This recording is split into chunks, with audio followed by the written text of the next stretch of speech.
Боевые действия, пусть и виртуальные, для курсантов прям в училище. Оборудование здесь переплюнет по реалистичности любой компьютерный симулятор. Диспетчер дает подсказки по связи, экипаж ведет бой с противником и даже кабину танка потряхивает.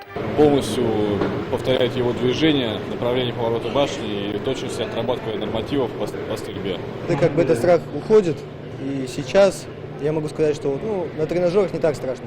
Да и в технике мы уже все привыкли. Почувствовать себя самым настоящим танкистом сегодня могу даже я, благодаря этому тренажеру. Правда, оказаться внутри будет достаточно сложно, учитывая мой рост 185.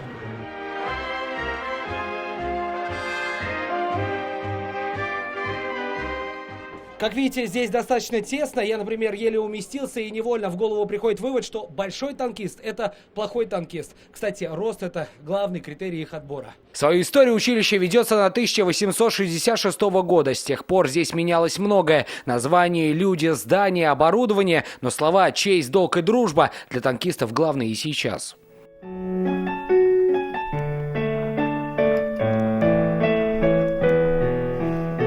Это тоже училище. В этой комнате танкисты отдыхают, играют в шахматы, смотрят телевизор. Но, как говорит Саша Осипенко, лучше музыки для танкиста нет ничего. По вечерам мы собираемся, пьем чай, я играю на пианино, и все ловят релакс.